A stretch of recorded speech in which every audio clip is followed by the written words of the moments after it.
Il suffit de simuler une prise de rendez-vous sur la plateforme Bruvax. Imaginons par exemple que nous sommes dirigeants d'entreprise et que nous disposons du registre national d'un de nos employés. Nous le tapons, voici la réponse, pas éligible pour une vaccination. Dans ce cas-ci, ça montre clairement que la personne dont on a rentré le numéro national est vaccinée. Testons avec le numéro d'une autre personne, la prise de rendez-vous est cette fois possible, nous pouvons déduire qu'elle n'est pas vaccinée. Il faut savoir quand même qu'on est dans une illégalité totale, puisqu'en fait, le statut vaccinal, c'est une donnée personnelle, bien entendu. Et non seulement c'est une donnée personnelle, mais c'est une donnée médicale, qui doit être évidemment sécurisée.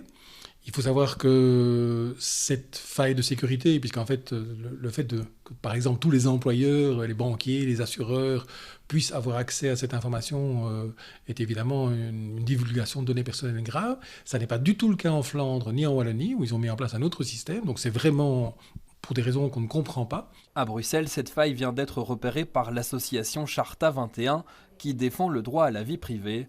Une plainte vient d'être déposée. On ne peut pas laisser passer ce genre de choses. Et donc, ce qu'on leur demande, c'est arrêtez ça, mettez en place un mécanisme sérieux, sécurisé, dans lequel les Bruxellois pourront prendre rendez-vous pour la première, deuxième, troisième vaccination, de façon sécurisée, sans que tout le monde puisse avoir accès à leur statut vaccinal. La plateforme de prise de rendez-vous pour les vaccins est gérée par la COCOM, institution de la région bruxelloise.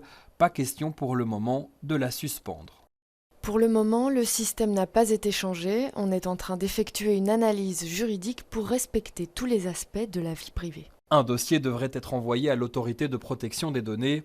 En attendant, rappelons qu'utiliser le numéro de registre national d'une personne tierce est interdit, même si c'est facile.